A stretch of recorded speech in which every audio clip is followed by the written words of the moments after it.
Yousafzai became his second family. Their home was in Spalbandi, a beautiful mountain village on the way to the White Palace, and my father describes it as a romantic and inspirational place. He went there by bus, and it seemed so big to him compared to his home village that he thought he'd arrived in a city. As a guest, he was treated exceptionally well. Yousafzai replaced his late mother as the most important woman in my father's life. When a villager complained to her that he was flirting with a girl living across the road, she defended him. "Ziauddin is as clean as an egg with no hair," she said. "Look instead to your own daughter." It was in Spalbandi that my father came across women who had great freedom and were not hidden away as in his own village. The women of Spalbandi had a beautiful spot on top of the mountain where only they could congregate to chat about their everyday lives. It was unusual for women to have a special place to meet outside the home. It was also there that my father met his mentor Akbar Khan, who, although he had not gone to college himself, lent my father money so he could. Like my mother, Akbar Khan may not have had much of a formal education, but he had another kind of wisdom. My father often spoke of the kindness of Akbar Khan and Nazir Pasha to illustrate that if you help someone in need, you might also receive unexpected aid. My father arrived at college at an important moment in Pakistan's history. That summer, while he was walking in the mountains, our dictator General Zia was killed in a mysterious plane crash, which many people said was caused by a bomb hidden in a crate of mangoes.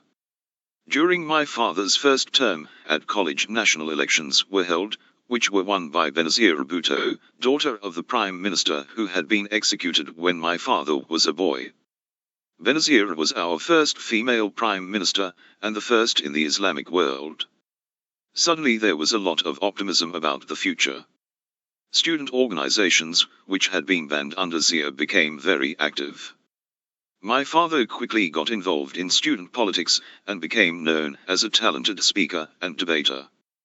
He was made General Secretary of the Pakhtun Students' Federation, PSF, which wanted equal rights for Pashtuns. The most important jobs in the army, bureaucracy and government are all taken by Punjabis because they come from the biggest and most powerful province. The other main student organization was Islami Jamaat-e-Taliban, the student wing of the religious party Jamaat-e-Islami, which was powerful in many universities in Pakistan. They provided free textbooks and grants to students, but held deeply intolerant views, and their favorite pastime was to patrol universities and sabotage music concerts. The party had been close to General Zia and done badly in the elections. The president of the students' group in Jahanzeb College was Ihsan ul-Haq Haqqani.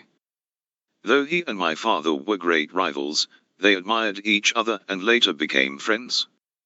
Haqqani says he is sure my father would have been president of the PSF and become a politician if he had been from a rich Khan family.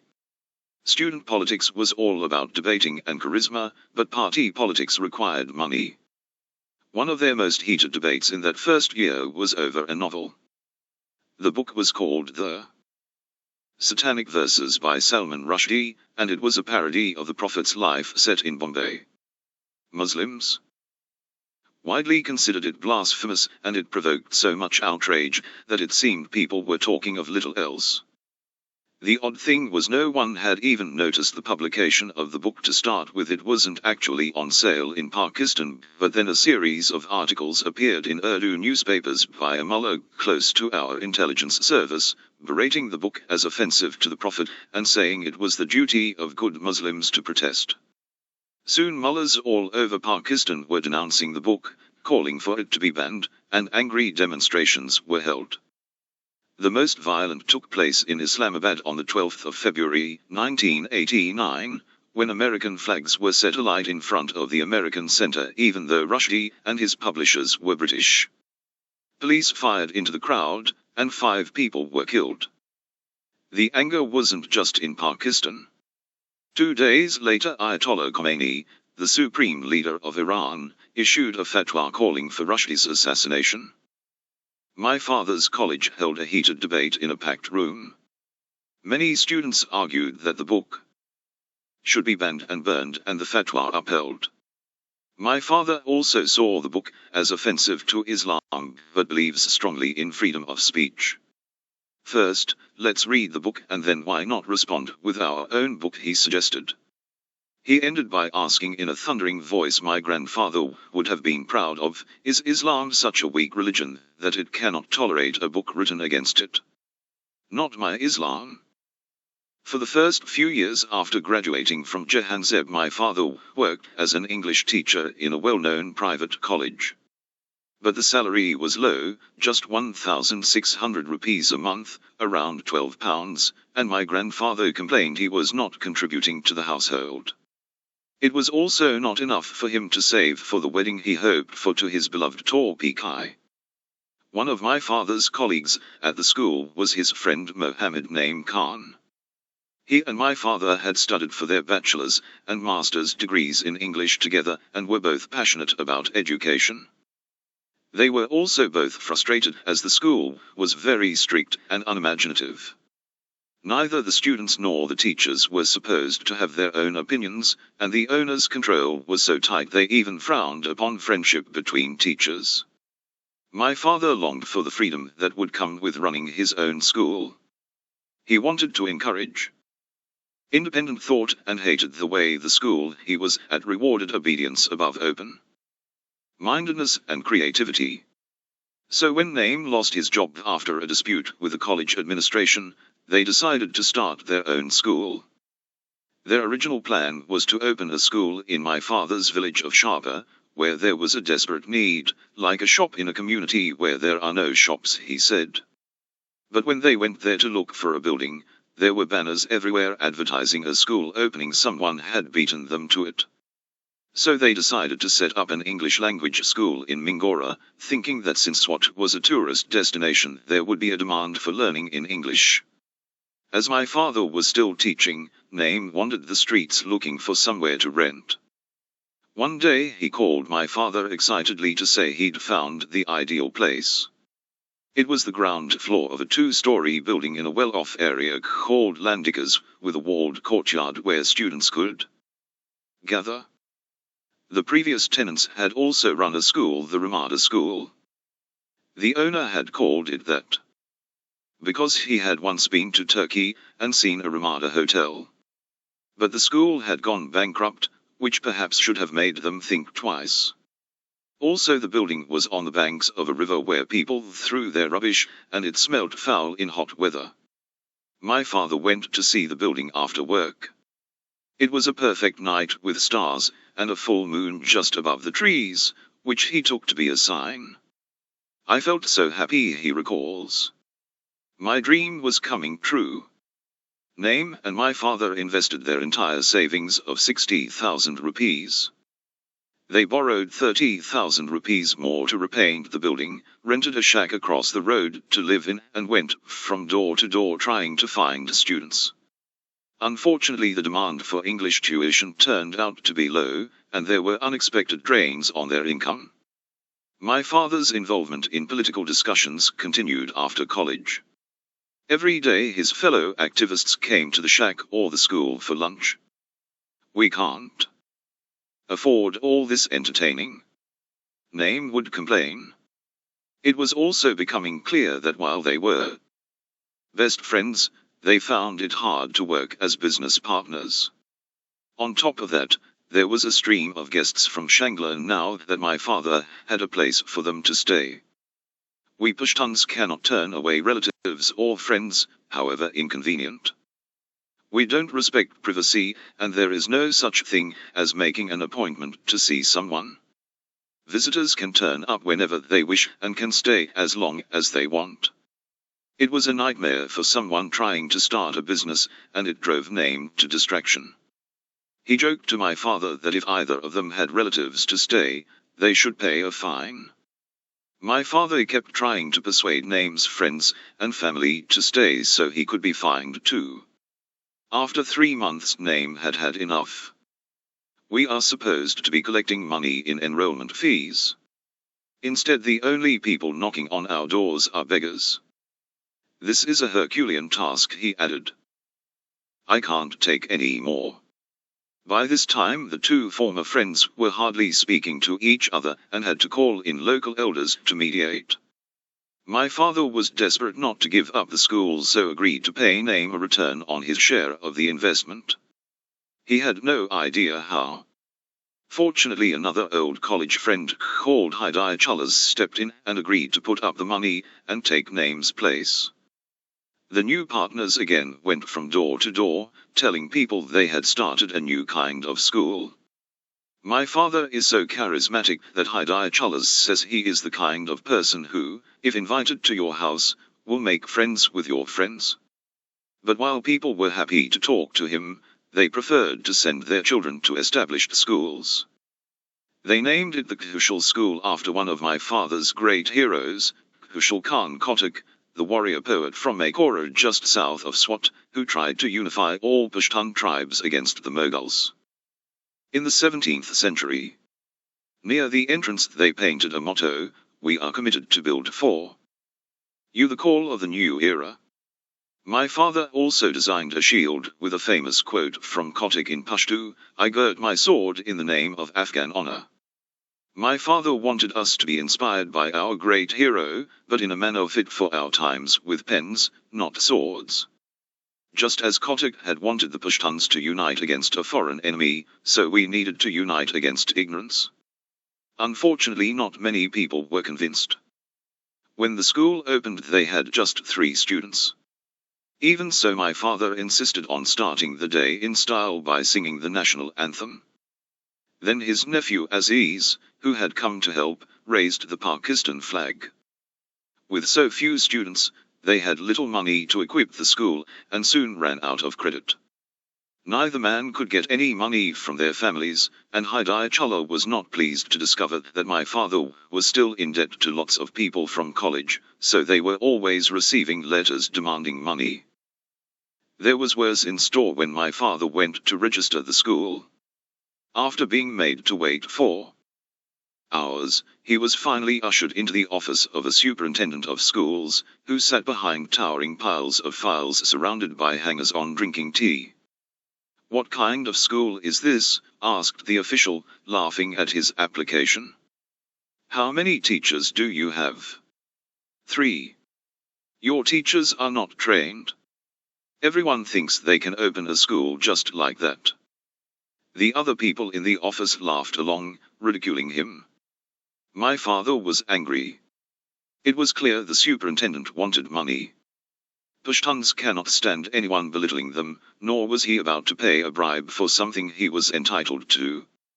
He and Hidayatullah hardly had money to pay for food, let alone bribes.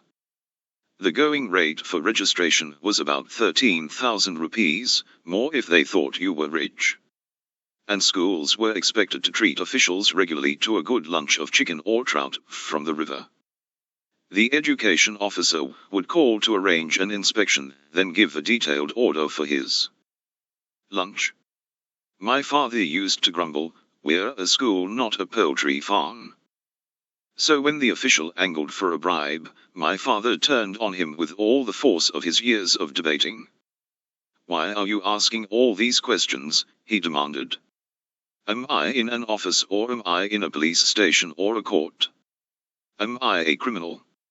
He decided to challenge the officials to protect other school owners from such bullying and corruption. He knew that to do this he needed some power of his own, so he joined an organization called the Swat Association of Private Schools. It was small in those days, just 15 members, and my father quickly became vice president. The other principals took paying bribes for granted, but my father argued that if all the schools joined together they could resist. "Running a school is not a crime," he told them. "Why should you be paying bribes? You are not running brothels, you are educating children. Government officials are not your bosses," he reminded them, "they are your servants. They are taking salaries, and have to serve you. You are the ones educating their children." He soon became president of the organization, and expanded it until it included 400 principals. Suddenly the school owners were in a position of power. But my father has always been a romantic rather than a businessman, and in the meantime he and Hidayatullah were in such desperate straits that they ran out of credit with the local shopkeeper and could not even buy tea or sugar. To try and boost their income, they ran a tuck shop at school, going off in the mornings and buying snacks to sell to the children. My father would buy maize and stay up late at night making and bagging popcorn. I would get very depressed and sometimes collapse seeing the problems all around us, said Hidayatullah, but when Ziauddin is in a crisis he becomes strong and his spirits high.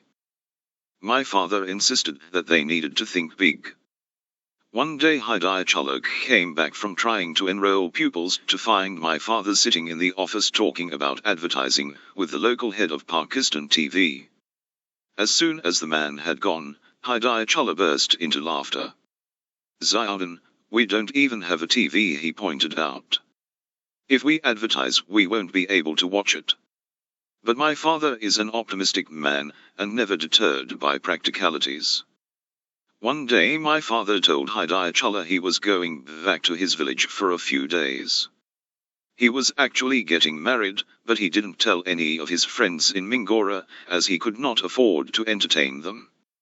Our weddings go on for several days of feasting. In fact, as my mother often reminds my father, he was not present for the actual ceremony. He was only there for the last day, when family members held a Quran and a shawl over their heads and held a mirror for them to look into.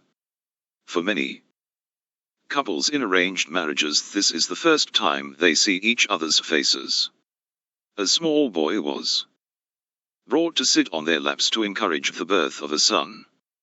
It is our tradition for the bride to receive furniture or perhaps a fridge from her family and some gold from the groom's family. My grandfather would not buy enough gold, so my father had to borrow more money to buy bangles. After the wedding my mother moved in with my grandfather and my uncle. My father returned to the village every 2 or 3 weeks to see her. The plan was to get his school going, then, once it was successful, send for his wife. But Baba kept complaining about the drain on his income and made my mother's life miserable. She had a little money of her own, so they used it to hire a van, and she moved to Mingora. They had no idea how they would manage. We just knew my father didn't want us there, said my father. At that time I was unhappy with my family, but later I was grateful as it made me more independent. He had however neglected to tell his partner.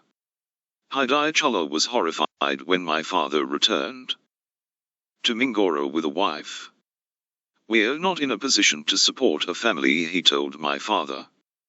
Where will she live? It's okay, replied my father.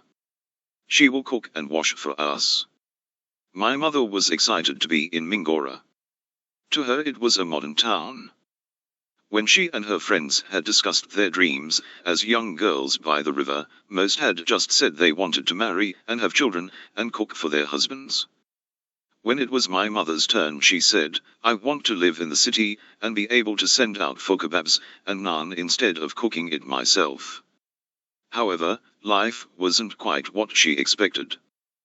The shack had just 2 rooms, one where Hidayatullah and my father slept and one which was a small office. There was no kitchen, no plumbing. When my mother arrived, Hidayatullah had to move into the office and sleep on a hard wooden chair. My father consulted my mother on everything. Pekai, help me resolve my confusion on this, he would say. She even helped whitewash the school walls, holding up the lanterns so they could paint when the light went off in power cuts. Ziauddin was a family man, and they were unusually close, said Hidayatullah. While most of us can't live with our wives, he couldn't be without his. Within a few months my mother was expecting. Their first child, born in 1995, was a girl and stillborn.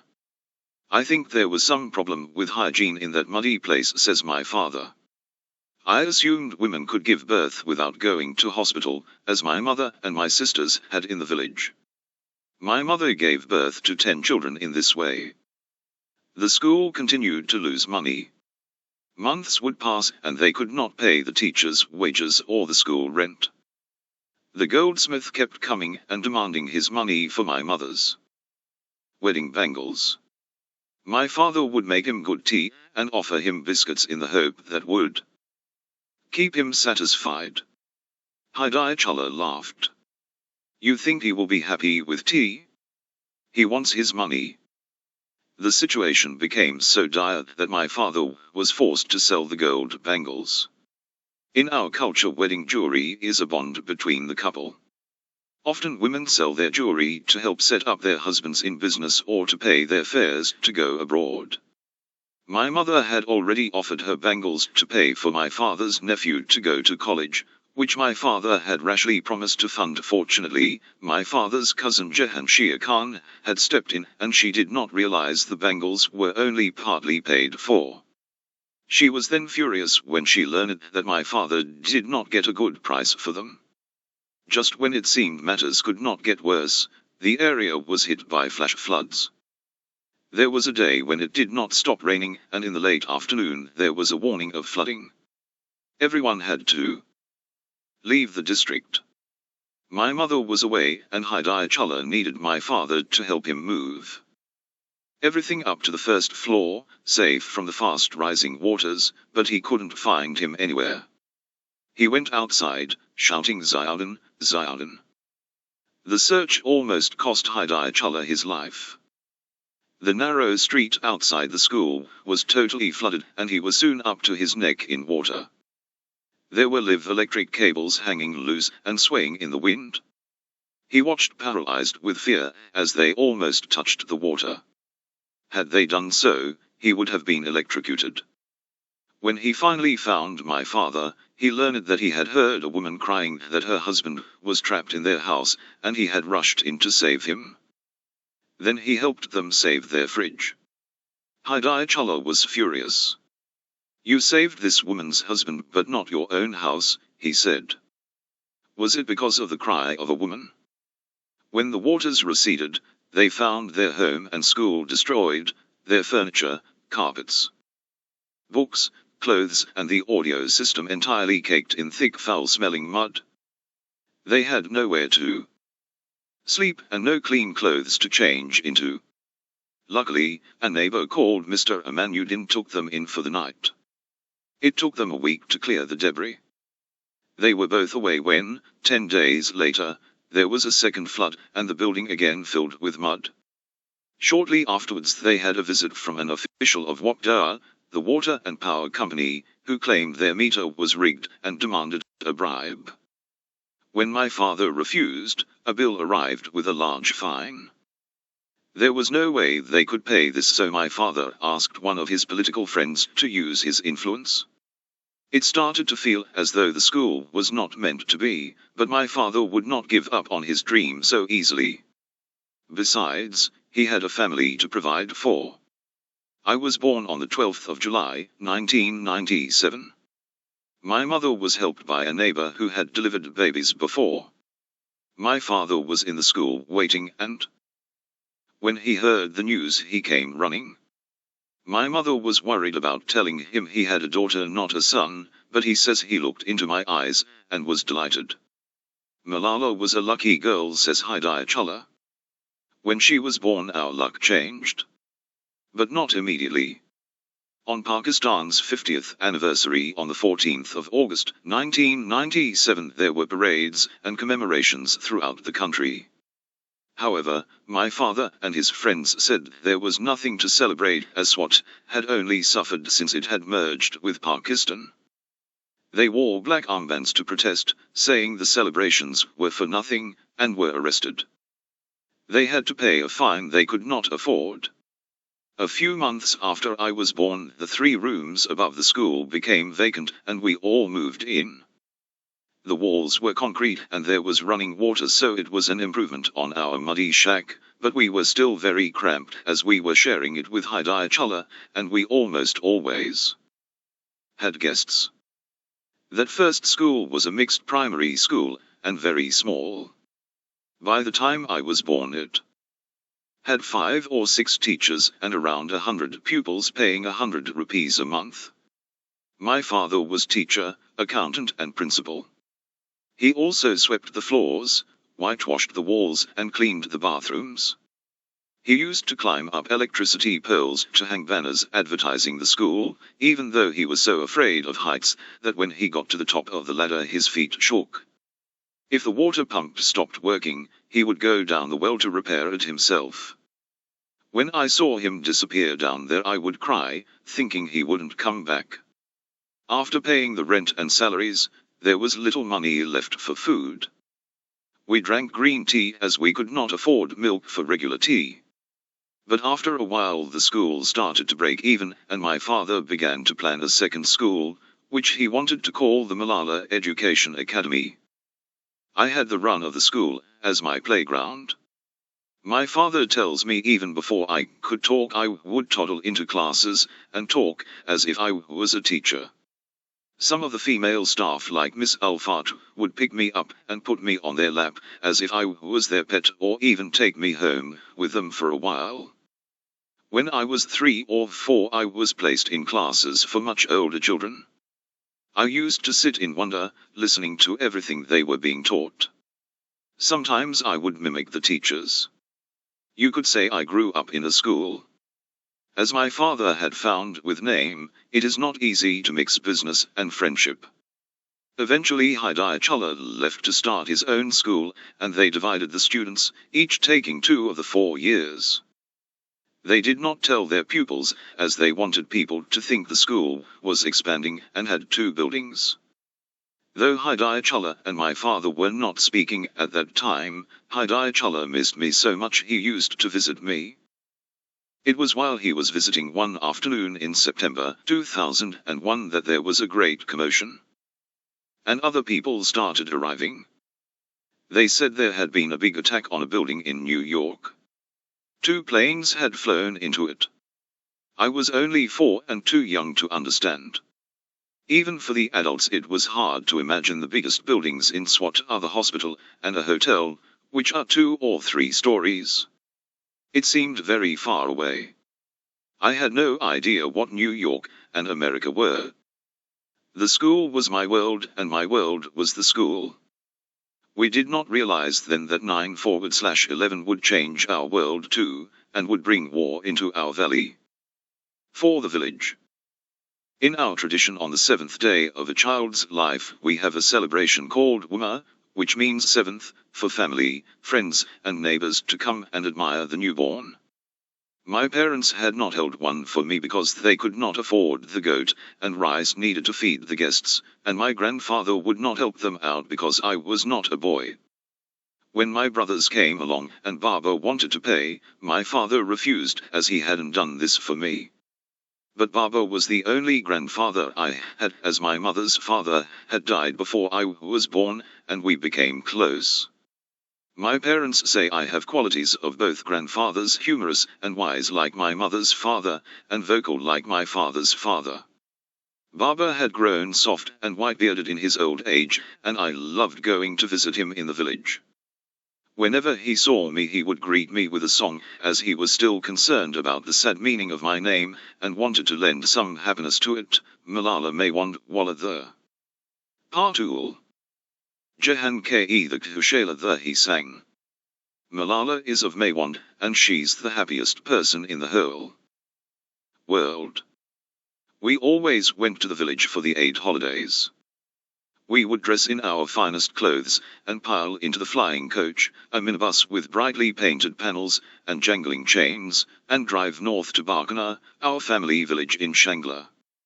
Eid happens twice a year. Eid al-Fitr or Small Eid marks the end of the Ramadan fasting month, and Eid al-Azha or Big Eid commemorates the Prophet Abraham's readiness to sacrifice his son Ismail to God.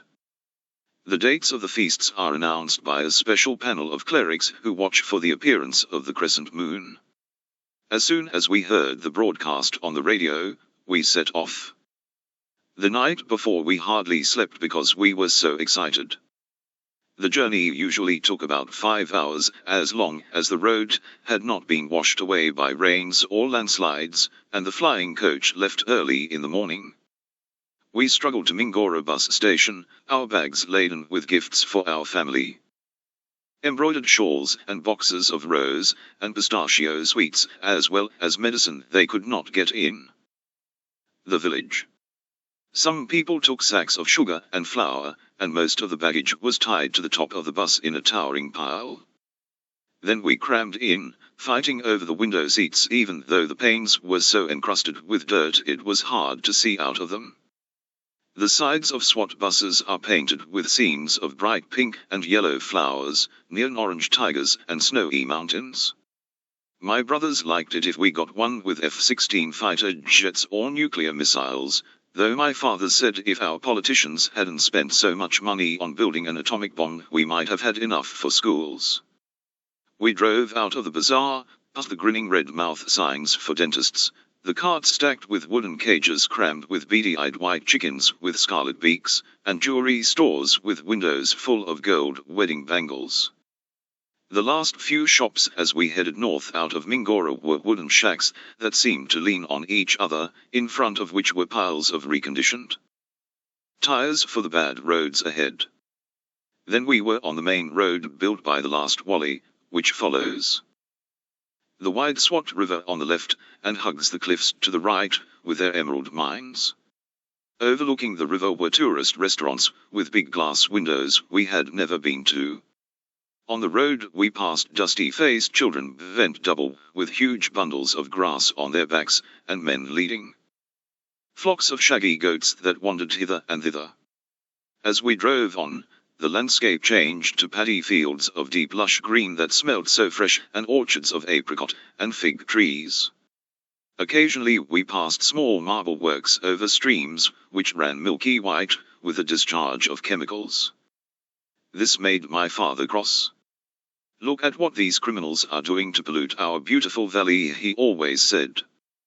The road left the river and wound up through narrow passes over steep fir-clad heights, higher and higher, until our ears popped. On top of some of the peaks were ruins where vultures circled, the remains of forts built by the first Wally. The bus strained and labored, the driver cursing as trucks overtook us on blind bends with steep drops below. My brothers loved this, and they would taunt me and my mother by pointing out the wreckage of vehicles on the mountainside. Finally we made it up onto Sky Turn, the gateway to Shangla Top, a mountain pass which feels as if it's on top of the world. Up there we were higher than the rocky peaks all around us. In the far distance we could see the snows of Malam Jabba, our ski resort. By the roadside were fresh springs and waterfalls, and when we stopped for a break and to drink some tea, the air was clean and fragrant with cedar and pine. We breathed it into our lungs greedily. Shangla is all mountain, mountain, mountain, and just a small sky. After this the road winds back down for a while, then follows the Gverben River, and peters out into a rocky track. The only way to cross the river is by rope bridges or on a pulley system by which people swing themselves across in a metal box. Foreigners call them suicide bridges, but we loved them.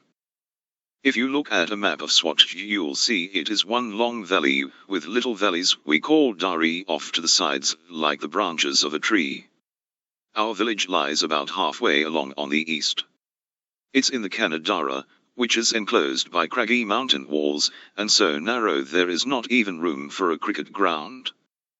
We call our village Sharpa, but really there is a necklace of 3 villages along the bottom of the valley: Sharpa, the biggest, Barkana, where my father grew up, and Karshat, which is where my mother lived.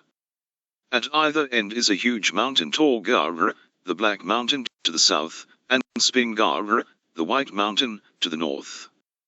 We usually stayed in Barkana, at my grandfather's house, where my father grew up. Like almost all the houses in the area, it was flat-roofed and made of stone and mud. I preferred staying in Karshat with my cousins on my maternal side because they had a concrete house with a bathroom, and there were lots of children to play with. My mother and I stayed in the women's quarters downstairs. The women spent their days looking after the children and preparing food to serve to the men in their hujra upstairs. I slept with my cousins and Isa and Sumbul in a room which had a clock in the shape of a mosque and a cabinet on the wall containing a rifle and some packets of hair dye. In the village the day started early, and even I, who liked to sleep late, woke with the sound of cocks crowing and the clatter of dishes as the women prepared breakfast for the men. In the morning the sun reflected off the top of Tall Gara. When we got up for the Fajr prayers, the first of our 5 daily prayers, we would look left and see the golden peak of Spingara lit with the first rays of the sun like a white lady wearing a Juma tiker, a gold chain on her forehead. Often rain would then come to wash everything clean, and the clouds would linger on the green terraces of the hills where people grew radishes and walnut trees. Dotted around were hives of bees. I loved the gloopy honey, which we ate with walnuts. Down on the river at the Karshat end were water buffaloes. There was also a shed with a wooden water wheel providing power to turn huge millstones to grind wheat and maize into flour, which young boys would then pour into sacks. Next to that was a smaller shed containing a panel with a confusion of wires sprouting from it. The village received no electricity from the government, so many villagers got their power from these makeshift hydroelectric projects. As the day went on and the sun climbed higher in the sky, more and more of the white mountain would be bathed in golden sun. Then as evening came it fell in shadow as the sun moved up the black mountain. We timed our prayers by the shadow on the mountains. When the sun hit a certain rock, we used to say our as or afternoon prayers. Then in the evening, when the white peak of Spingara was even more beautiful than in the morning, we said the Markham or evening prayers. You could see the white mountain from everywhere, and my father told me he used to think of it as a symbol of peace for our land, a white flag at the end of our valley. When he was a child he thought this small valley was the entire world, and that if anyone went beyond the point where either mountain kissed the sky, they would fall off. Though I had been born in a city, I shared my father's love of nature. I loved the rich soil, the greenness of the plants, the crops, the buffaloes, and the yellow butterflies that fluttered about me as I walked. The village was very poor, but when we arrived our extended family would lay on a big feast. There would be bowls of chicken, rice, local spinach, and spicy mutton, all cooked over the fire by the women, followed by plates of crunchy apples, slices of yellow cake, and a big kettle of milky tea. None of the children had toys or books. The boys played cricket in a gully, and even the ball was made from plastic bags tied together with elastic bands. The village was a forgotten place. Water was carried from the spring. The few concrete houses had been built by families whose sons or fathers had gone south to work in the mines or to the Gulf, from where they sent money home. There are 40 million of us Pashtuns, of which 10 million live outside our homeland.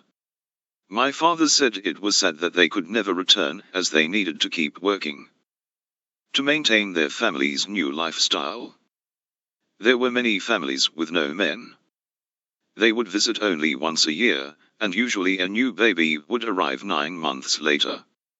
Scattered up and down the hills there were houses made of wattle and daub, like my grandfather's, and these often collapsed when there were floods. Children sometimes froze to death in winter. There was no hospital. Only Sharpa had a clinic, and if anyone fell ill in the other villages they had to be carried there by their relatives on a wooden frame, which we jokingly called the Shangla ambulance. If it was anything serious they would have to make the long bus journey to Mingora unless they were lucky enough to know someone with a car. Usually politicians only visited during election time, promising roads, electricity, clean water and schools, and giving money and generators to influential local people we called stakeholders, who would instruct their communities on how to vote. Of course this only applied to the men. Women in our area don't vote. Then they disappeared off to Islamabad if they were elected to the National Assembly, or Peshawar for the Provincial Assembly, and we'd hear no more of them or their promises. My cousins made fun of me for my city ways. I did not like going barefoot. I read books and I had a different accent and used slang expressions from Mingora. My clothes were often from shops and not homemade like theirs. My relatives would ask me, "Would you like to cook chicken for us?" And I'd say, "No, the chicken is innocent. We should not kill her." They thought I was modern because I came from town. They did not realize people from Islamabad or even Peshawar would think me very backward. Sometimes we went up to the mountains, and sometimes down to the river on family trips. It was a big stream, too deep and fast to cross when the snows melted in summer. The boys would fish using earthworms threaded like beads on a string hanging from a long stick. Some of them whistled, believing this would attract the fish. They weren't particularly tasty fish. Their mouths were very rough and horny. We called them shakwati. Sometimes a group of girls would go down to the river for a picnic, with pots of rice and sherbet. Our favorite game was weddings. We would get into two groups, each supposed to be a family, then each family would have to betroth a girl so we could perform a marriage ceremony. Everyone wanted me in their family, as I was from Mingora and modern. The most beautiful girl was Tanzila, and we often gave her to the other group so we could then have her as our bride. The most important part of the mock wedding was jewelry. We took earrings, bangles, and necklaces to decorate the bride, singing Bollywood songs as we worked. Then we would put makeup on her face that we'd taken from our mothers, dip her hands in hot limestone and soda to make them white, and paint her nails red with henna. Once she was ready, the bride would start crying and we would stroke her hair and try to convince her not to worry. Marriage is part of life, we said. Be kind to your mother-in-law and father-in-law so they treat you well. Take care of your husband and be happy. Occasionally there would be real weddings, with big feasts which went on for days, and left the family bankrupt or in debt. The brides would wear exquisite clothes, and be draped in gold, necklaces and bangles given by both sides of the family. I read that Benazir Bhutto insisted on wearing glass bangles at her wedding to set an example, but the tradition of adorning the bride still continued. Sometimes a plywood coffin would be brought back from one of the mines. The women would gather at the house of the dead man's wife or mother, and a terrible wailing would start and echo round the valley, which made my skin crawl. At night the village was very dark with just oil lamps twinkling in houses on the hills. None of the older women had any education, but they all told stories and recited what we called tapi, Pashto couplets. My grandmother was particularly good at them. They were usually about love or being a Pashtun. No Pashtun leaves his land of his own sweet will, she would say. Either he leaves from poverty or he leaves for love. Our aunts scared us with ghost stories, like the one about Shugwate, the 20-fingered man, who they warned would sleep in our beds. We would cry in terror, though in fact as toe and finger in Pashto is the same, we were all 20-fingered, but we didn't realize. To make us wash, our aunts told stories about a scary woman called Shashaka, who would come after you with her muddy hands and stinking breath if you didn't take a bath or wash your hair, and turn you into a dirty woman with hair like rats' tails filled with insects. She might even kill you. In the winter, when parents didn't want their children to stay outside in the snow, they would tell the story about the lion or tiger, which must always make the first step in the snow. Only when the lion or tiger has left their footprint were we allowed to go outside. As we got older, the village began to seem boring. The only television was in the hujra of one of the wealthier families, and no one had a computer. Women in the village hid their faces whenever they left their purdah quarters, and could not meet or speak to men who were not their close relatives. I wore more fashionable clothes, and didn't cover my face even when I became a teenager. One of my male cousins was angry and asked my father, "Why isn't she covered?" He replied, "She's my daughter. look after your own affairs. But some of the family thought people would gossip about us and say we were not properly following Pashtunwali. I am very proud to be a Pashtun, but sometimes I think our code of conduct has a lot to answer for, particularly where the treatment of women is concerned. A woman named Shahida, who worked for us and had 3 small daughters, told me that when she was only 10 years old her father had sold her to an old man who already had a wife but wanted a younger one. When girls disappeared, it was not always because they had been married off. There was a beautiful 15-year-old girl called Seema. Everyone knew she was in love with a boy, and sometimes he would pass by and she would look at him from under her long dark lashes, which all the girls envied.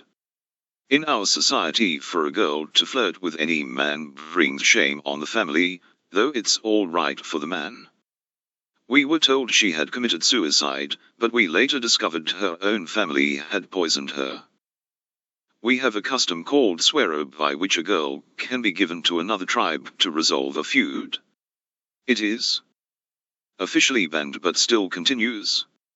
In our village there was a widow called Saraya who married a widow from another clan, which had a feud with her family. Nobody can marry a widow without the permission of her family. When Saraya's family found out about the union, they were furious. They threatened the widower's family until a jirga was called of village elders to resolve the dispute. The jirga decided that the widower's family should be punished by handing over their most beautiful girl to be married to the least eligible man of the rival clan. The boy was a good-for-nothing, so poor that the girl's father had to pay all their expenses. Why should a girl's life be ruined to settle a dispute she had nothing to do with?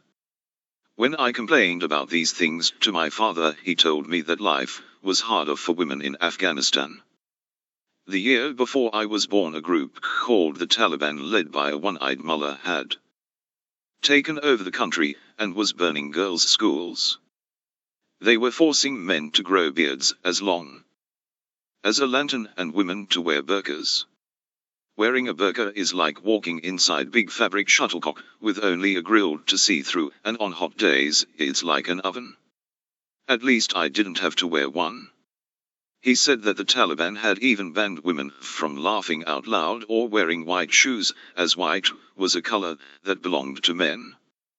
Women were being locked up and beaten just for wearing nail varnish.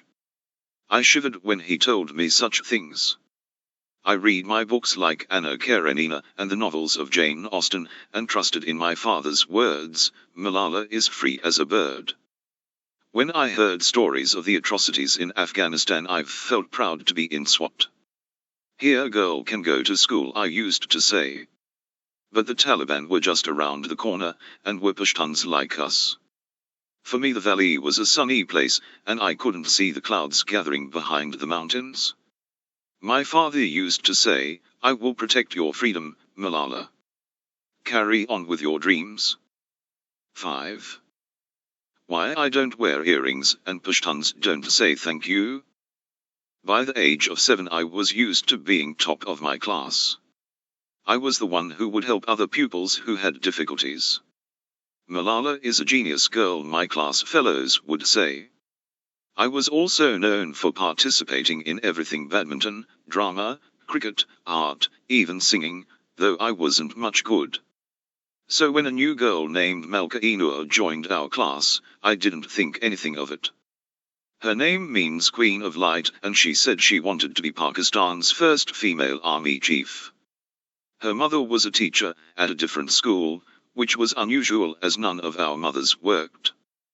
To begin with, she didn't say much in class. The competition was always between me and my best friend Moniba, who had beautiful writing and presentation, which the examiners liked, but I knew I could beat her on content. So when we did the end-of-year exams, and Malka Inur came first, I was shocked. At home I cried and had to be comforted by my mother. Around that time we moved away from where we had been living on the same street as Moniba to an area where I didn't have any friends. On our new road there was a girl called Safina, who was a bit younger than me, and we started to play together.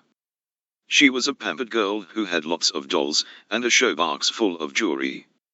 But she kept eyeing up the pink plastic pretend mobile phone my father had bought me, which was one of the only toys I had. My father was always talking on his mobile, so I loved to copy him and pretend to make calls on mine. One day it disappeared. A few days later I saw Safina playing with a phone exactly the same as mine. "Where did you get that?" I asked. "I bought it in the bazaar," she said. I realized now she could have been telling the truth, but back then I thought, she is doing this to me and I will do the same to her. I used to go to her house to study, so whenever I was there I would pocket her things, mostly toy jewelry like earrings and necklaces. It was easy. At first stealing gave me a thrill, but that did not last long. Soon it became a compulsion.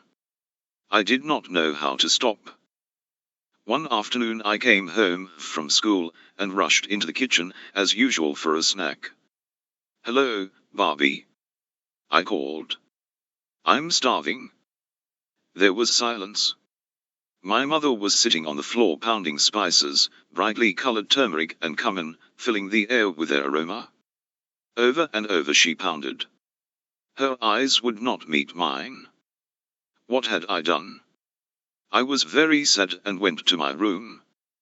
When I opened my cupboard, I saw that all the things I had taken were gone. I had been caught. My cousin Rena came into my room. "They knew you were stealing," she said. "They were waiting for you to come clean, but you just kept on." I felt a terrible sinking feeling in my stomach. I walked back to my mother with my head bowed. "What you did was wrong, Malala," she said. "Are you trying to bring shame on us that we can't afford to buy such things?" "It's not true," I lied. "I didn't take them." But she knew I had. "Safina started it," I protested. "She took the pink phone that Abba bought me." My mother was unmoved. "Safina is younger than you and you should have taught her better," she said. "You should have set an example." I started crying and apologized over and over again. "Don't tell Abba," I begged.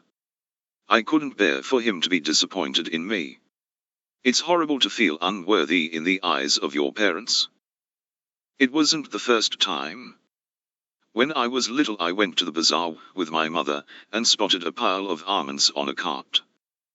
They looked so tasty that I couldn't resist grabbing a handful. My mother told me off and apologized to the cart owner. He was furious and would not be placated. We still had little money, and my mother checked her purse to see what she had. "Can you sell them to me for 10 rupees?" she asked. "No," he replied. "Almonds are very costly." My mother was very upset and told my father. He immediately went and bought the whole lot from the man and put them in a glass dish. "Almonds are good," he said. "If you eat them with milk just before bed it makes you brainy." But I knew he didn't have much money, and the almonds in the dish were a reminder of my guilt. I promised myself I'd never do such a thing again. And now I had. My mother took me to say sorry to Safina and her parents. It was very hard. Safina said nothing about my phone, which didn't seem fair, but I didn't mention it either. Though I felt bad, I was also relieved it was over. Since that day I have never lied or stolen. Not a single lie nor a single penny, not even the coins my father leaves around the house, which we're allowed to buy snacks with. I also stopped wearing jewelry because I asked myself, what are these baubles which tempt me? Why should I lose my character for a few metal trinkets? But I still feel guilty, and to this day I say sorry to God in my prayers. My mother and father tell each other everything, so Abbas soon found out why I was so sad. I could see in his eyes that I had failed him. I wanted him to be proud of me, like he was when I was presented with the first in-year trophies at school. Or the day our kindergarten teacher Miss Alfat told him I had written, "Only speak in Urdu" on the blackboard for my classmates at the start of an Urdu lesson so we would learn the language faster. My father consoled me by telling me about the mistakes great heroes made when they were children. He told me that Mahatma Gandhi said, "Freedom is not worth having if it does not include the freedom to make mistakes." At school, we had read stories about Muhammad Ali Jinnah. As a boy in Karachi, he would study by the glow of street lights because there was no light at home. He told other boys to stop playing marbles in the dust and to play cricket instead so their clothes and hands wouldn't get dirty. Outside his office, my father had a framed copy of a letter written by Abraham Lincoln to his son's teacher, translated into Pashto. It is a very beautiful letter, full of good advice. Teach him, if you can, the wonder of books. But also give him quiet time to ponder the eternal mystery of birds in the sky, bees in the sun, and the flowers on a green hillside, it says. Teach him it is far more honorable to fail than to cheat. I think everyone makes a mistake, at least once in their life. The important thing is what you learn from it. That's why I have problems with our Pashtunwali code. We are supposed to take revenge for wrongs done to us, but where does that end? If a man in one family is killed or hurt by another man, revenge must be exacted to restore Nang. It can be taken by killing any male member of the attacker's family. Then that family in turn must take revenge. And on it goes. There is no time limit. We have a saying, the Pashtun took revenge after 20 years, and another said it was taken too soon. We are a people of many sayings. One is the stone of Pashto does not rust in water, which means we neither forget nor forgive. That's also why we rarely say thank you, Manana, because we believe a Pashtun will never forget a good deed, and is bound to reciprocate at some point, just as he will a bad one. Kindness can only be repaid with kindness. It can't be repaid with expressions like thank you. Many families live in walled compounds, with watchtowers so they can keep an eye out for their enemies. We knew many victims of feuds. One was Shiazaman, a man who had been in my father's class, and always got better grades than him. My grandfather and uncle used to drive my father mad, teasing him, "You're not as good as Shiazaman," so much he once wished that rocks would come down the mountain and flatten him. But Shiazaman did not go to college, and ended up becoming a dispenser in the village pharmacy. His family became embroiled in a dispute with their cousins over a small plot of forest. One day, as Shiazaman and two of his brothers were on their way to the land, they were ambushed by his uncle and some of his men. All three brothers were killed. As a respected man in the community, my father was often called on to mediate feuds. He did not believe in banal revenge, and would try to make people see that neither side had anything to gain from continuing the violence, and it would be better for them to get on with their lives. There were two families in our village he could not convince. They had been locked in a feud for so long no one even seemed to remember how it had started, probably some small slight, as we are a hot-headed people. First a brother on one side would attack an uncle on the other. Then vice versa. It consumed their lives. Our people say it is a good system, and our crime rate is much lower than in non-Pashtun areas. But I think that if someone kills your brother, you shouldn't kill them or their brother, you should teach them instead. I am inspired by Khan Abdul Ghaffar Khan, the man who some call the frontier Gandhi, who introduced a non-violent philosophy to our culture. It's the same with stealing. Some people, like me, get caught and vow they will never do it again. Others say, "Oh, it's no big deal, it was just a little thing." But the second time they will steal something bigger, and the third something bigger still. In my country too many politicians think nothing of stealing. They are rich and we are a poor country, yet they loot and loot. Most of them don't pay tax. But that's the least of it. They take out loans from state banks, but they don't pay them back. They get kickbacks on government contracts from friends or the companies they award them to. Many of them own expensive flats in London. I don't know how they can live with their consciences when they see our people going hungry or sitting in the darkness of endless power cuts, or children unable to go to school as their parents need them to work. My father says that Pakistan has been cursed with more than its fair share of politicians who only think about money. They don't care if the army is actually flying the plane. They are happy to stay out of the cockpit and sit in business class, close the curtains, and enjoy the fine food and service, while the rest of us are squashed in economy. I had been born into a sort of democracy in which for 10 years Benazir Bhutto and Nawaz Sharif kept replacing each other, none of their governments ever completing a term, and always accusing each other of corruption.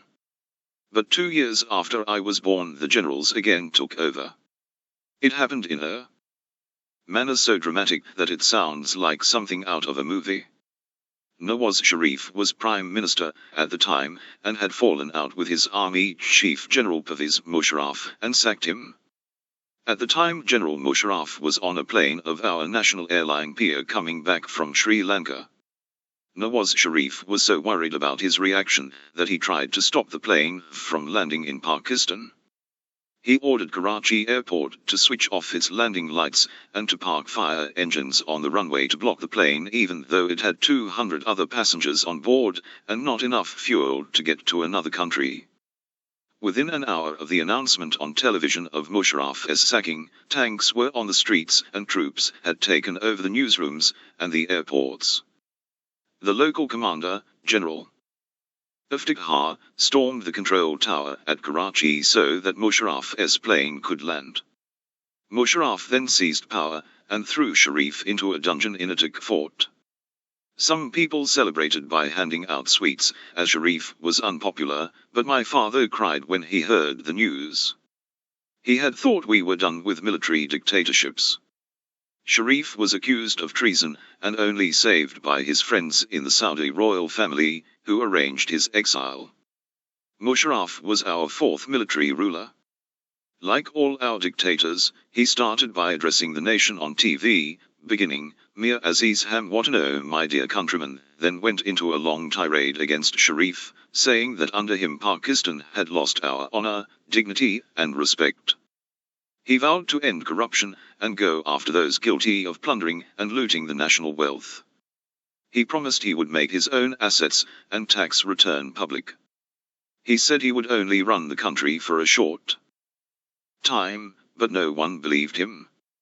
General Zia had promised to be in power for 90 days and had stayed more than 11 years until he was killed in an air crash. It's the same old story, my father said, and he was right. Musharraf promised to end the old feudal system by which the same few dozen families controlled our entire country, and bring fresh young clean faces into politics. Instead, his cabinet was made up of the very same old faces. Once again our country was expelled from the Commonwealth, and became an international black sheep. The Americans had already suspended most aid the year before when we conducted nuclear tests, but now almost everyone boycotted us. With such a history, you can see why the people of Swat did not always think it was a good idea to be part of Pakistan. Every few years Pakistan sent us a new Deputy Commissioner, or DC, to govern Swat, just as the British had done in colonial days. It seemed to us that these bureaucrats came to our province simply to get rich, then went back home. They had no interest in developing Swat. Our people are used to being subservient because under the Wallah no criticism was tolerated. If anyone offended him, their entire family could be expelled from Swat. So when the DCS came from Pakistan, they were the new kings and no one questioned them. Older people often looked back nostalgically to the days of the last Wali. Back then, they said, the mountains were all still covered in trees, there were schools every 5 kilometers, and the Wali Sahib would visit them in person to resolve problems. After what happened with Safina, I vowed that I would never treat a friend badly again. My father always says it's important to treat friends well. When he was at college and had no money for food or books, many of his friends helped him out, and he never forgot that. I have 3 good friends: Safina from my area, Sambal from the village, and Moniba from school. Moniba had become my best friend in primary school when we lived near each other, and I persuaded her to come to our school. She is a wise girl, though we often fall out, particularly when we go on school trips. She comes from a large family with 3 sisters and 4 brothers. I think of her as my big sister even though I am 6 months older than her. Moniba sets down rules which I try to follow. We don't have secrets from each other, and we don't share our secrets with anyone else. She doesn't like me talking to other girls and says we must be careful of associating with people who are badly behaved or have a reputation for trouble. She always says, I have 4 brothers, and if I do even the slightest thing wrong they can stop me going to school. I was so eager not to disappoint my parents that I ran errands for anyone. One day our neighbors asked me to buy some maize for them from the bazaar. On the way a boy on a bicycle crashed into me and my left shoulder hurt so much that my eyes watered. But I still went and bought the maize, took it to my neighbors and then went home. Only then did I cry. Shortly after that I found the perfect way to try to win back the respect of my father. Notices had gone up at school for a public speaking competition, and Moniba and I both decided to enter. I remembered the story of my father surprising my grandfather, and longed to do the same. When we got the topic, I couldn't believe my eyes. It was honesty is the best policy. The only practice we'd had was reading out poems at morning assembly, but there was an older girl at school called Fatima who was a very good speaker. She was beautiful and spoke in an animated way.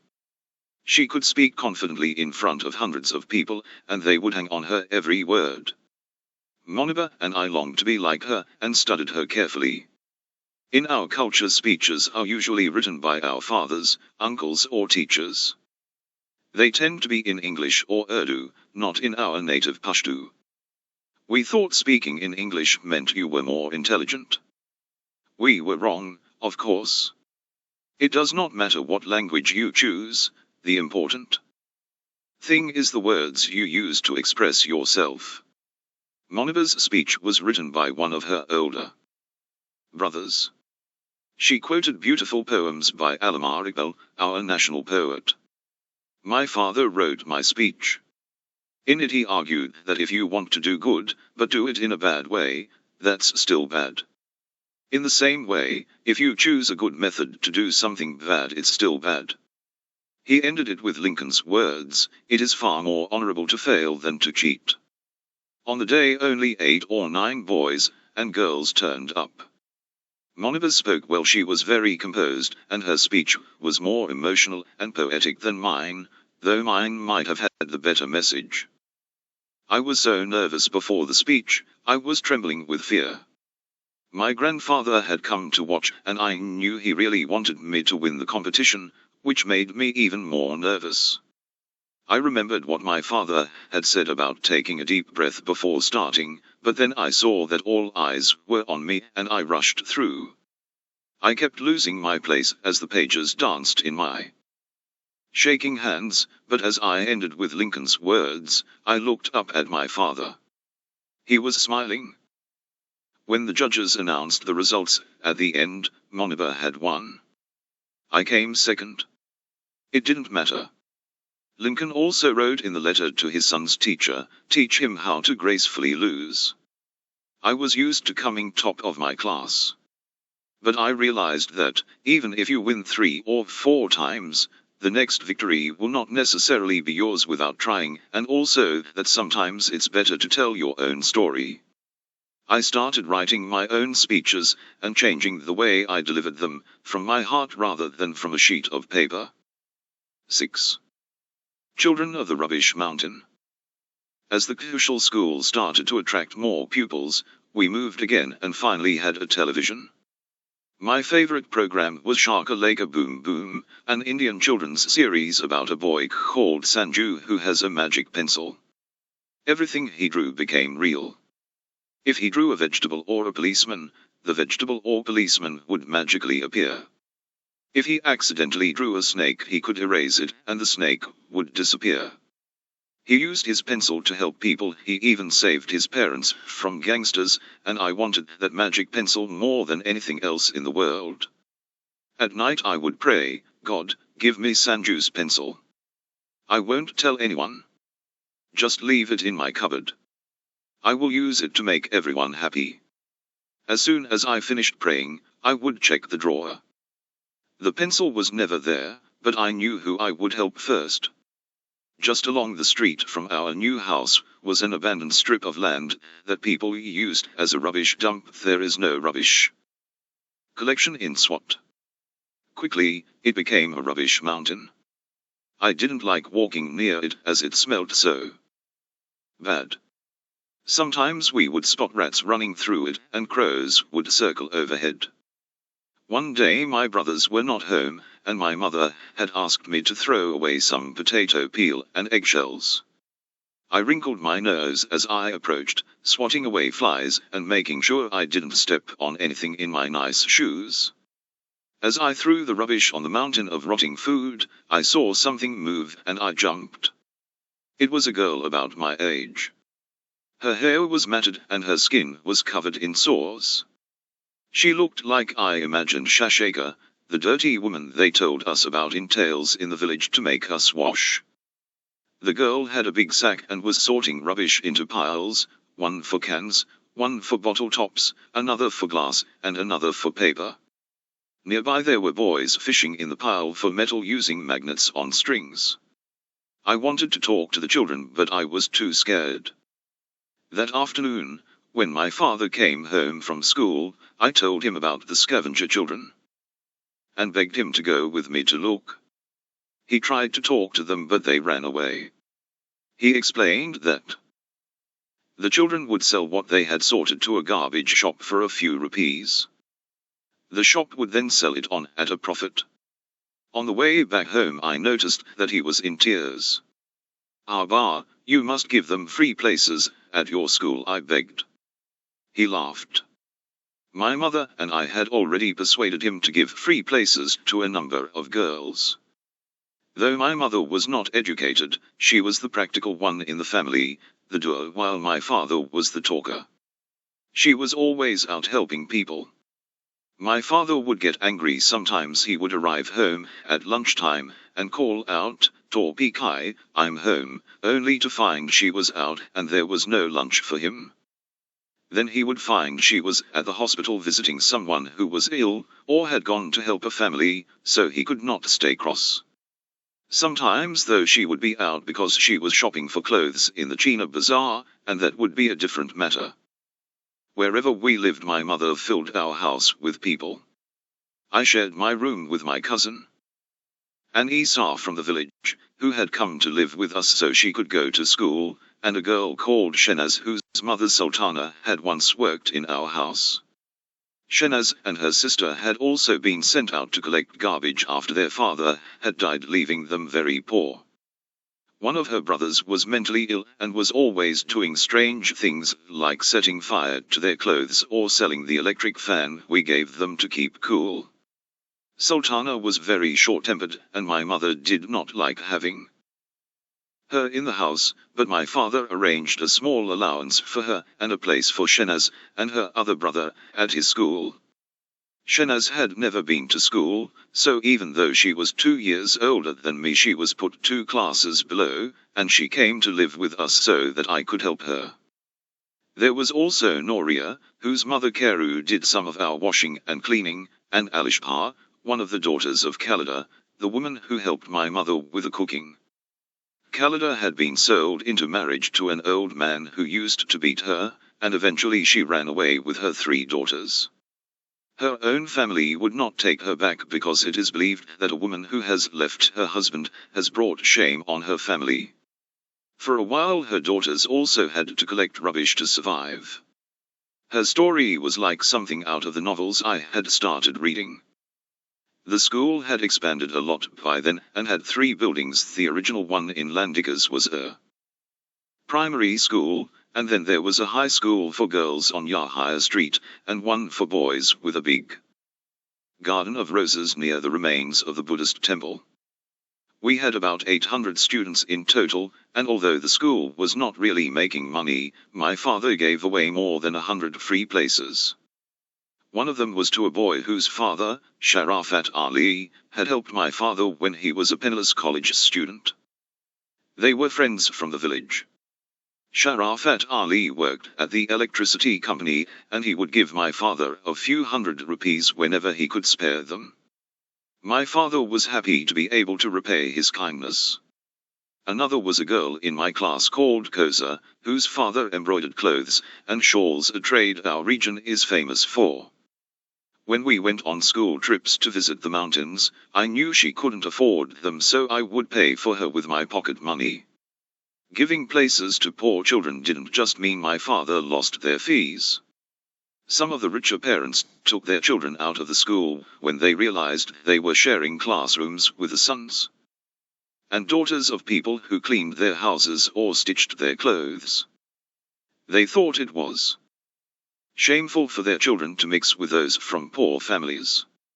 My mother said it was hard for the poor children to learn when they were not getting enough food at home, so some of the girls would come to our house for breakfast. My father joked that our home had become a boarding house. Having so many people around made it hard to study. I had been delighted to have my own room, and my father had even bought me a dressing table to work on. But now I had 2 other girls in the room. I want space. I'd cry. But then I felt guilty as I knew we were lucky. I thought back to the children working on the rubbish heap. I kept seeing the dirty face of the girl from the dump and continued to pester my father to give them places at our school. He tried to explain that those children were breadwinners, so if they went to school, even for free, the whole family would go hungry. However, he got a wealthy philanthropist, Azadeh Khan, to pay for him to produce a leaflet asking, Kya hasul ilam in bachan ka hakne? Is education not the right of these children? My father printed thousands of these leaflets, left them at local meetings, and distributed them around town. By then my father was becoming a well-known figure in Swat. Even though he was not a Khan or a rich man, people listened to him. They knew he would have something interesting to say at workshops and seminars, and wasn't afraid to criticize the authorities, even the army, which was now running our country. He was becoming known to the army too, and friends told him that the local commander had called him lethal in public. My father didn't know what exactly the brigadier meant, but in our country, where the army is so powerful, it did not bode well. One of his pet hates was the ghost schools. Influential people in remote areas took money from the government for schools which never saw a single pupil. Instead they used the buildings for their hujras or even to keep their animals. There was even a case of a man drawing a teacher's pension when he had never taught a day in his life. Aside from corruption and bad government, my father's main concern in those days was the environment. Mingora was expanding quickly. Around 175,000 people now called it home, and our once fresh air was becoming very polluted from all the vehicles and cooking fires. The beautiful trees on our hills and mountains were being chopped down for timber. My father said only around half the town's population had access to safe drinking water, and most, like us, had no sanitation. So he and his friends set up something called the Global Peace Council, which, despite its name, had very local concerns. The name was ironic and my father often laughed about it, but the organization's aim was serious: to preserve the environment of Swat and promote peace and education among local people. My father also loved to write poetry, sometimes about love, but often on controversial themes such as honor killings and women's rights. Once he visited Afghanistan for a poetry festival at the Kabul Intercontinental Hotel, where he read a poem about peace. It was mentioned as the most inspiring in the closing speech, and some in the audience asked him to repeat whole stanzas and couplets, exclaiming wah wah when a particular line pleased them, which is a bit like bravo. Even my grandfather was proud. "Son, may you be the star in the sky of knowledge," he used to say. We too were proud, but his higher profile meant we didn't see him very much. It was always our mother who shopped for our clothes and took us to hospital if we were ill, even though in our culture, particularly for those of us from villages, a woman is not supposed to do these things alone. So one of my father's nephews would have to go along. When my father was at home, he and his friends sat on the roof at dusk and talked politics endlessly. There was really only one subject 9/11.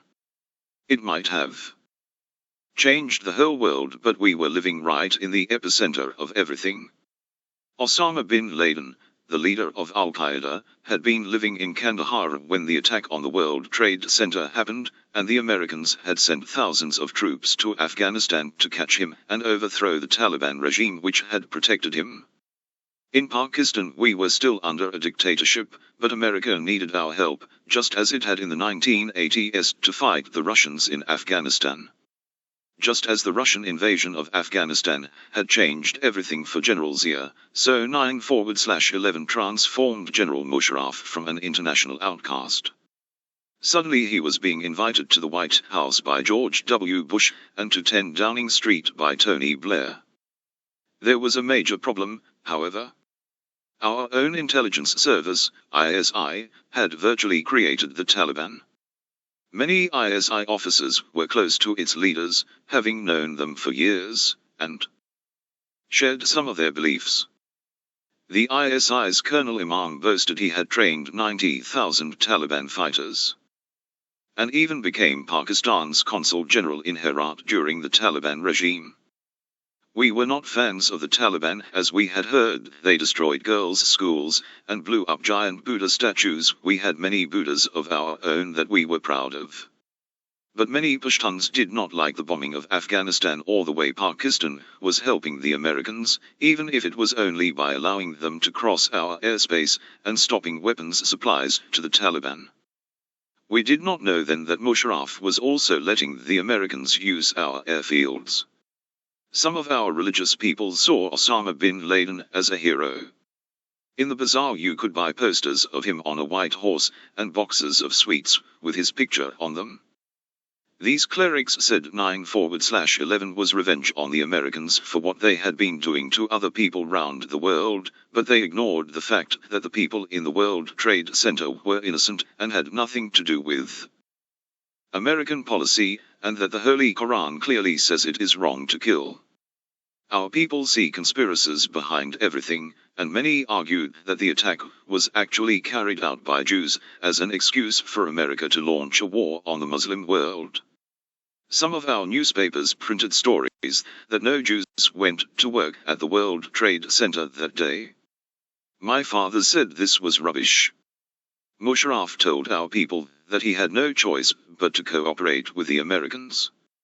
He said they had told him, either you are with us, or you are with the terrorists, and threatened to bomb us back to the Stone Age if we stood against them. But we weren't exactly cooperating, as the ISI was still arming Taliban fighters and giving their leaders sanctuary in Quetta. They even persuaded the Americans to let them fly hundreds of Pakistani fighters out of northern Afghanistan. The ISI chief asked the Americans to hold off their attack on Afghanistan until he had gone to Kandahar to ask the Taliban leader Mullah Omar to hand over bin Laden. Instead he offered the Taliban help. In our province Maulana Sufi Mohammed, who had fought in Afghanistan against the Russians, issued a fatwa against the US. He held a big meeting in Malakand, where our ancestors had fought the British. The Pakistani government didn't stop him. The governor of our province issued a statement that anyone who wanted to fight in Afghanistan against NATO forces was free to do so. Some 12,000 young men from Swat went to help the Taliban. Many never came back. They were most likely killed, but as there is no proof of death, their wives can't be declared widows. It's very hard on them. My father's close friend Wahid Zaman's brother and brother-in-law were among the many who went to Afghanistan. Their wives and children are still waiting for them. I remember visiting them and feeling their longing. Even so, it all seemed far, far away from our peaceful Garden Valley. Afghanistan is less than 100 miles away, but to get there you have to go through Bajaur, one of the tribal areas between Pakistan and the border with Afghanistan. Bin Laden and his men fled to the White Mountains of Tora Bora in eastern Afghanistan, where he had built a network of tunnels while fighting the Russians. They escaped through these and over the mountains into Kurram, another tribal agency. What we didn't know then was that Bin Laden came to Swat and stayed in a remote village for a year, taking advantage of the Pashtunwali hospitality code. Anyone could see that Musharraf was double-dealing, taking American money while still helping the jihadis' strategic assets, as the ISI calls them. The Americans say they gave Pakistan billions of dollars to help their campaign against Al-Qaeda, but we didn't see a single cent. Musharraf built a mansion by Rawal Lake in Islamabad and bought an apartment in London. Every so often an important American official would complain that we weren't doing enough, and then suddenly some big fish would be caught. Khalid Sheikh Mohammed, the mastermind of 9/11, was found in a house just a mile from the Army Chief's official residence in Rawalpindi. But President Bush kept praising Musharraf, inviting him to Washington, and calling him his buddy. My father and his friends were disgusted. They said the Americans always preferred dealing with dictators in Pakistan. From an early age I was interested in politics, and sat on my father's knee listening to everything he and his friends discussed. But I was more concerned with matters closer to home, our own street to be exact. I told my friends at school about the rubbish dump children, and that we should help. Not everyone wanted to, as they said the children were dirty and probably diseased, and their parents would not like them going to school with children like that. They also said it wasn't up to us to sort out the problem. I didn't agree. We can sit by and hope the government will help, but they won't. If I can help support 1 or 2 children, and another family supports 1 or 2, then between us we can help them all. I knew it was pointless appealing to Musharraf. In my experience, if my father couldn't help with matters like these, there was only one option. I wrote a letter to God. Dear God, I wrote, I know you see everything, but there are so many things that maybe, sometimes, things get missed, particularly now with the bombing in Afghanistan. But I don't think you would be happy if you saw the children on my road living on a rubbish dump. God, give me strength and courage and make me perfect, because I want to make this world perfect. Malala. The problem was I did not know how to get it to him. Somehow I thought it needed to go deep into the earth, so first I buried it in the garden. Then I thought it would get spoiled, so I put it in a plastic bag. But that didn't seem much use. We like to put sacred texts in flowing waters, so I rolled it up, tied it to a piece of wood, placed a dandelion on top, and floated it in the stream which flows into the Swat River. Surely God would find it there. 7. The Mufti who tried to close our school. Just in front of the school on Kushal Street, where I was born, was the house of a tall handsome mullah and his family. His name was Ghulam Allah, and he called himself a Mufti, which means he is an Islamic scholar, and authority on Islamic law, though my father complains that anyone with a turban can call themselves a Maulana or Mufti. The school was doing well, and my father was building an impressive reception with an arched entrance in the boys' high school. For the first time my mother could buy nice clothes, and even send out for food, as she had dreamed of doing back in the village. But all this time the Mufti was watching. He watched the girls going in and out of our school every day, and became angry, particularly as some of the girls were teenagers. "That Maulana has a bad eye on us," said my father one day. He was right. Shortly afterwards the Mufti went to the woman who owned the school premises and said, "Ziauddin is running a harem school in your building and bringing shame on the Mohalla neighborhood. These girls should be in Purdah." He told her, "Take this building back from him and I will rent it for my madrasa. If you do this you will get paid now and also receive a reward in the next world." She refused and her son came to my father in secret. "This Maulana is starting a campaign against you," he warned.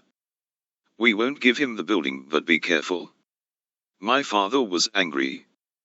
Just as we say, Nim Hakim Katre I Jan, half a doctor is a danger to one's life, so, Nim Mullah Katre I Iman a Mullah who is not fully